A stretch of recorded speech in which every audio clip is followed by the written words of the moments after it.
दशरथ नंदन श्री राम की, शिव धनुष भंजक श्री राम की, दशरथ नंदन श्री राम की जय, शिव धनुष भंजक श्री राम की जय, दशरथ नंदन श्री राम की, शिव धनुष भंजक श्री राम की, दशरथ नंदन श्री राम की जय, शिव धनुष भंजक। पिताश्री,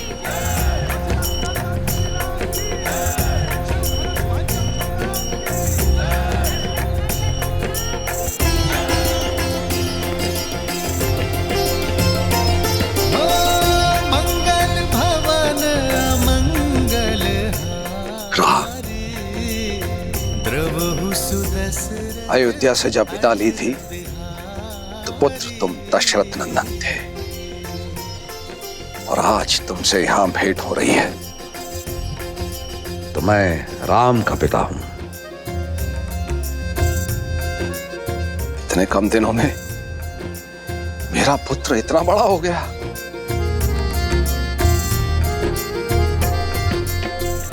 मेरा राम। आपकी चरणों की धूल के स्पर्श से ही ये सामर्थ्य पा सका हूं पिताश्री। इनका स्पर्श मुझसे आप भी नहीं छीन सकते।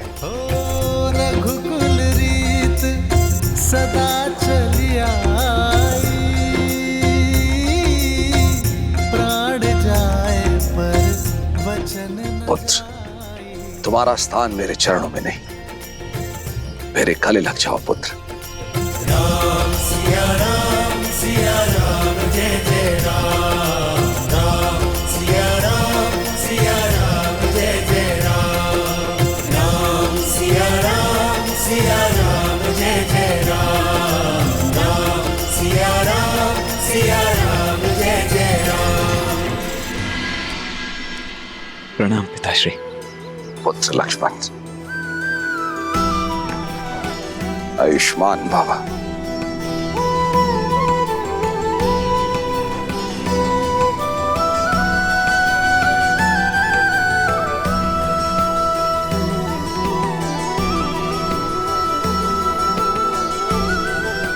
प्रणाम।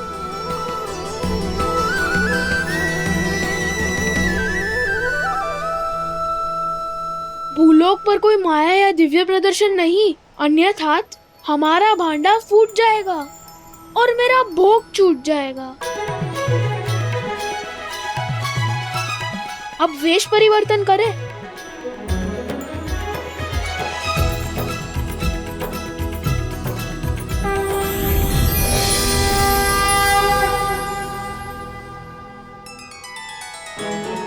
देवी सरस्वती और नंदी, संगीत का कार्यभार आप संभालेंगे।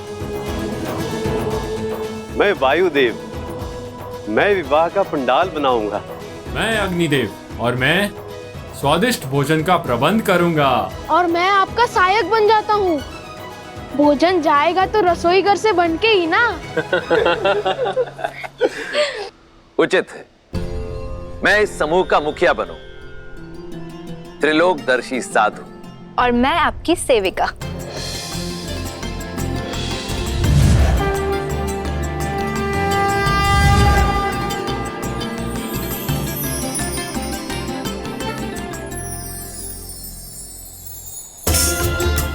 चलिए, प्रस्थान करने का समय हो गया।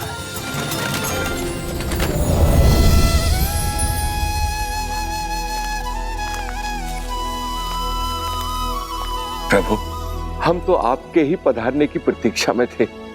हर कल्प और हर राम अवतार की भांति क्या इस बार भी मुझे आपका मार्गदर्शन करने का सौभाग्य प्राप्त होगा? काकभूषण देव, आपको यह प्रश्न पूछने की कोई आवश्यकता ही नहीं, क्योंकि जो स्वयं मेरे प्रभु श्री राम की कई जीवन लीलाओं का साक्षी बना, उनसे अच्छा मेरा मार्गदर्शन भला और कौन कर सकता है। प्रभु, मार्ग तो मां सीता और प्रभु राम दिखा रहा है इस संसार को। प्रेम का मार्ग, त्याग का मार्ग और समर्पण का मार्ग। श्री रामचंद्र कृपालु भजु मन हरण भव भय दारुणम, नव कंज लोचन कंज मुख कर कंज पद कंजारुणम। सिया राम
अयोध्यापति महाराज दशरथ, यह है मेरी पुत्री सीता।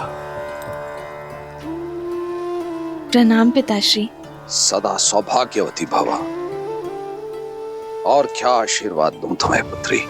रूपशील हो, गुणवती हो, और सात्विकता तो तुम्हारे मुख पर है ही।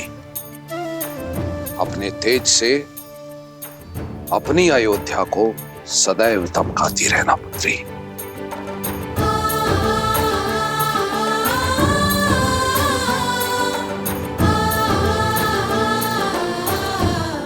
राम, तुमने गुरुओं से सीखी सारी योग्यता लगा दी है इस चैन में। राजे,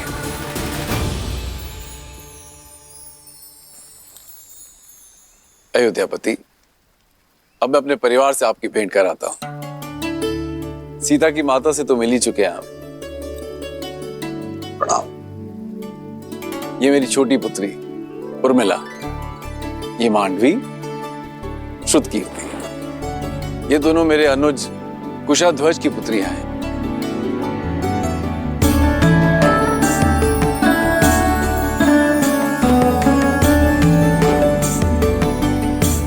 महाराज, यदि आपको कोई आपत्ति ना हो तो क्या मैं आपसे एक प्रश्न पूछ सकता हूं? आचार्य, आप श्री राम के गुरु हैं, आपको अनुमति की आवश्यकता नहीं है। पूछिए, क्या पूछना चाहते हैं आप? महाराज, आपके कुल की पुत्रियां अनुपम तेज युक्त है, किंतु आपको कभी पुत्र प्राप्ति की इच्छा नहीं हुई?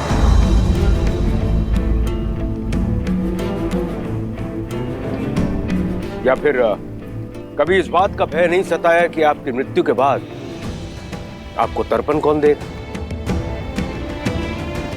या फिर आपके लिए स्वर्ग का मार्ग कौन बनाएगा?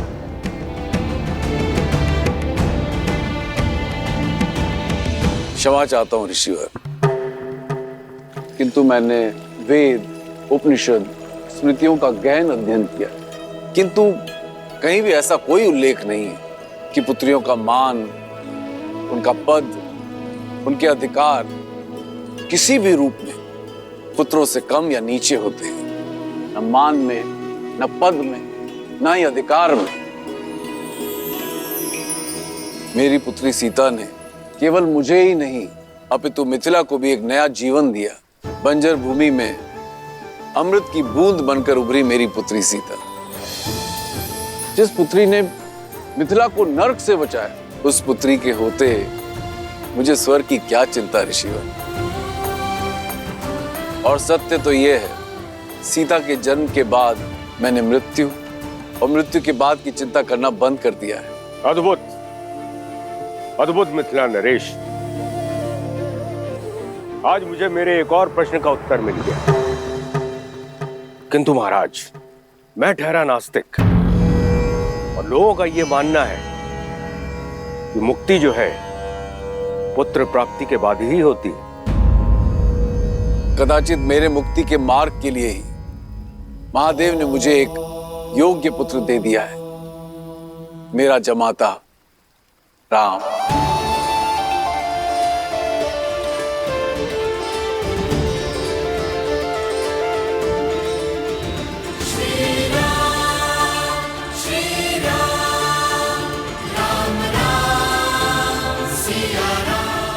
उचित कहा राजर्षि जनक। विवाह संबंध वर वधु के बीच ही नहीं, दो परिवार के बीच जुड़ता है। राम अब आप ही का पुत्र है। हम सबके बीच भी यही चर्चा चल रही थी मिथिलेश, कि क्यों ना आपको कुछ और पुत्र सौंप दिए जाएं। मैं आपका तात्पर्य नहीं समझा ऋषिवर। आपकी 4 पुत्रियां हैं जनक, और अयोध्या के 4 राजकुमार। इससे सुंदर संजोग और संबंध नहीं हो सकता। लक्ष्मण और उर्मिला, भरत और मांडवी, शत्रुघ्न और श्रुतकीर्ति का मेल आयु और गुण के अनुसार उत्तम होगा।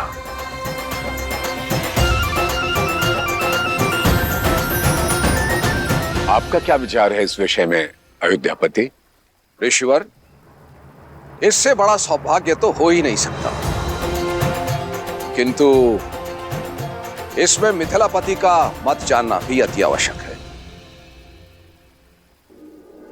मेरे कुल की चारों पुत्रियां सूर्य वंश के आंगन में जाएं, इससे बड़ा सौभाग्य मेरे लिए और क्या हो सकता है अयोध्यापति। मिथिला कुमारियों की अपने बहनों से बिछड़ने की चिंता भी समाप्त हो जाएगी, किंतु मिथिला में विवाह से पूर्व पुत्रियों का मन टटोलना अति आवश्यक होता है। अवश्य जनक, जिन्हें साथ रहना है उनका विचार जानना भी आवश्यक है। आप दोनों एकांत में अपनी संतानों से बात कर लीजिए। उचित है।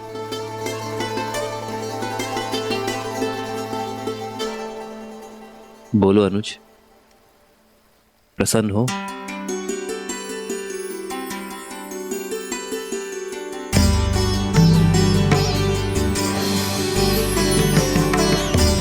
कोई शंका तो नहीं है उर्मिला? पूजा आपने की दीदी, और फल मुझे भी मिल गया। और वैसे भी महादेव और माता गौरी के निर्णय पर कैसी शंका? सीता दीदी की पूजा का फल केवल उर्मिला दीदी को क्यों मिलेगा? हमें भी तो मिलना चाहिए ना, क्यों मानवी दीदी? कितनी बार निवेदन करूंगा भाई, अयोध्या से संबंधी पधारे हैं, कुमारी जानकी के विवाह तक कोई भीतर नहीं जा सकता। आप लोग के भोजन का प्रबंध उधर उस पंडाल में किया गया है। भद्र, मैं भी तो कब से यही निवेदन कर रहा हूँ कि हम इसी शुभ विवाह के प्रबंध के लिए आए हैं। मैं आपको अपने दल का जब परिचय दूंगा ना, आप स्वयं समझ जाएंगे। इन दोनों को देखते हैं, ये दोनों संसार के सर्वश्रेष्ठ रसोइये हैं और ये नन्हा सा नटखट बालक इनका सहयोगी है। और ये जो पंडित जी हैं, ये तो इतने प्रकांड पंडित हैं कि इनके ज्ञान की तुलना आप स्वयं ब्रह्मा जी से कर सकते हैं। और ये देवी जी जो खड़ी हैं, ये अद्वितीय नृत्यांगना तो हैं ही, परंतु जब वाद्य यंत्र पर अपनी उंगलियां फेरती हैं तो ऐसा लगता है कि स्वयं देवी सरस्वती आ गई हो। और मैं हूं इस दल का मुखिया राम आसरे, और ये है मेरी सहयोगी। अब हम भीतर जाएं? आओ। रुको, ये मिथिला का राजमहल है और विवाह राजकुमारी जानकी का। महाराज ने सभी प्रबंध सज किए हुए हैं, आपकी कोई आवश्यकता नहीं है। और हाँ, भोजन करना है तो आप लोग उधर जा सकते हैं। भोजन नहीं, हमें तो प्रबंध देखने जाने दीजिए। जाओ।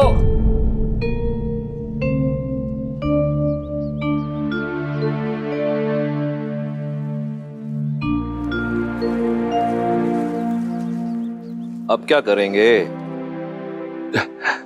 प्रभु, मुझे आज्ञा दें। उचित है, आप जाइए। जी। मुझे भी आज्ञा दीजिए प्रभु। अब आपको किस बात की आज्ञा चाहिए? और कितनी देर प्रतीक्षा करें प्रभु? मैं अदृश्य बनकर वहां चला जाऊं? अदृश्य होना तो हमको भी आता है वायुदेव, पर दिव्य शक्ति प्रयोग नहीं करनी ना। गणेश, अदृश्य होकर बहना मेरा अधिकार है, और सबसे पहले भोग ग्रहण करना मेरा अधिकार है। मैं चलूं पिताजी? कोई कहीं नहीं जाएगा, सब यहीं प्रतीक्षा करेंगे। मैं कुछ सोचता हूँ। जो भी सोचना है शीघ्रता से सोचिए, भूख से मेरा पेट दर्द कर रहा है। मेरा भी भूख के मारे जान जा रही है।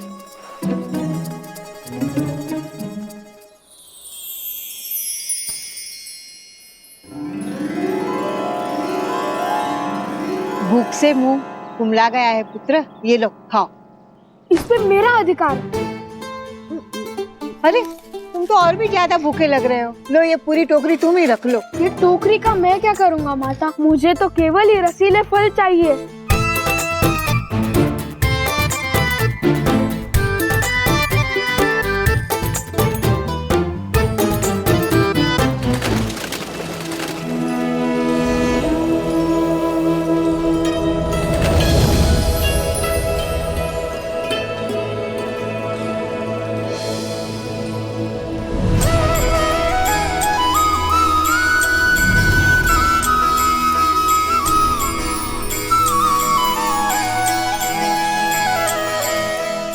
मिथिलापति,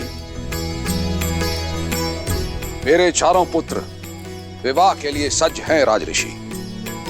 मेरी पुत्रियां भी महाराज।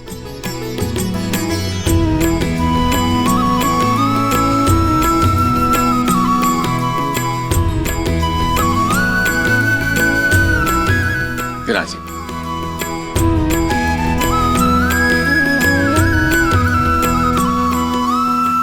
तो राजगुरु सतानंद, आज्ञा गुरु जी। तो विवाह की तिथि निकलवाई जाए।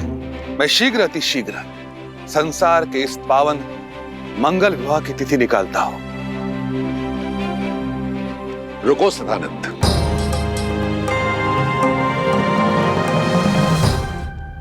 बहुत ही पहुंचे हुए त्रिकालदर्शी ज्ञानी महासंत हैं रामाश्रय। उनकी बताई तिथि में कण मात्र भी त्रुटि नहीं होती है।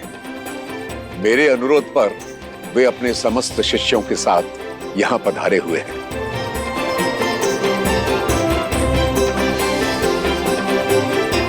मैं देख सकता हूं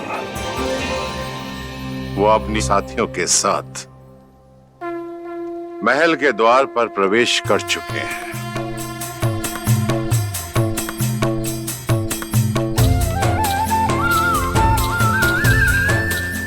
अद्भुत दृश्य है, अद्भुत। राम के विवाह की तिथि राम आश्रय निश्चित करेंगे। राम, जाओ जाकर उन्हें ससम्मान अंदर ले आओ। जी आचार्य। पुत्री सीता, उनके साथ उनकी एक सेविका और कुछ साथी भी हैं। उनका तुम स्वागत करो, मंगलमय होगा। जो आगे।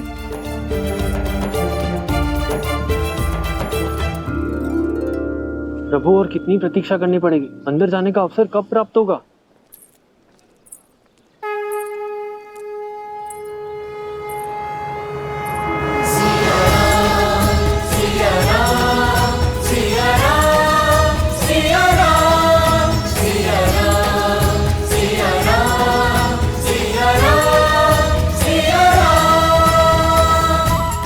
हम सबकी प्रतीक्षा समाप्त,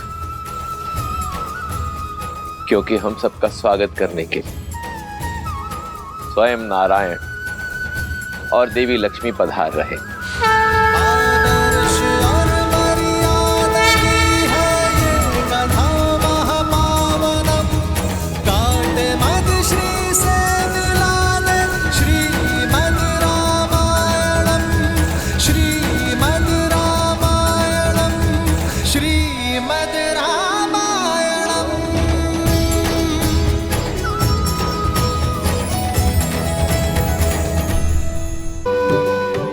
त्रिकालदर्शी राम आश्रय। इस राम आश्रय के तो भाग्य खुल गए कि स्वयं श्री राम उसे लेने के लिए आए।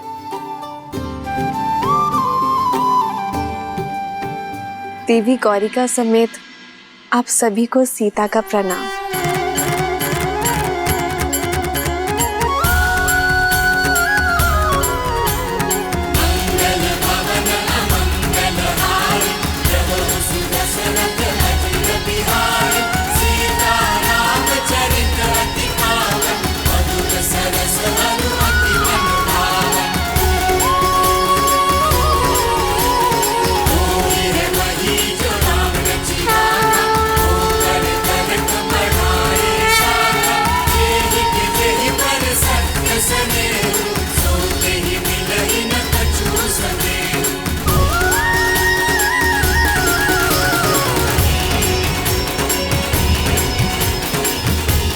ये राम आश्रय आपको केवल ये भस्म ही दे सकता है, कृपया स्वीकार करें।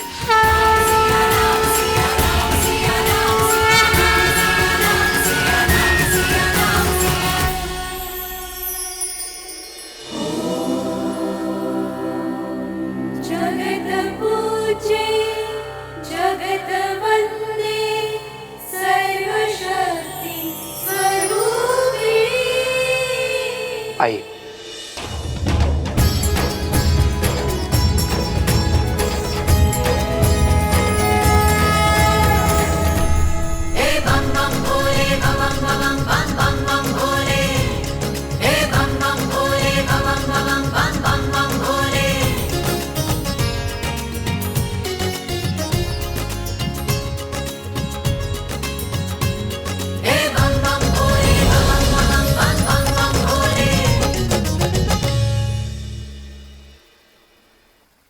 महाराज, ऐसी माया तो बहुत से लोगों के हाथ में है, किंतु क्या ये केवल मनोरंजन के लिए है या फिर इसका कोई और अर्थ है?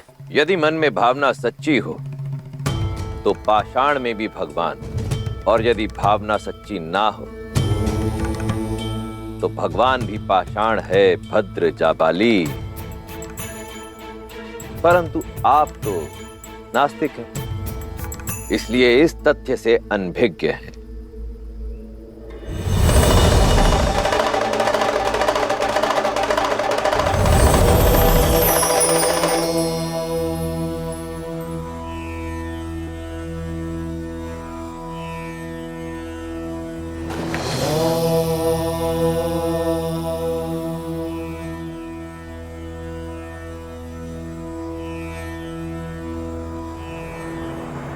असंभव।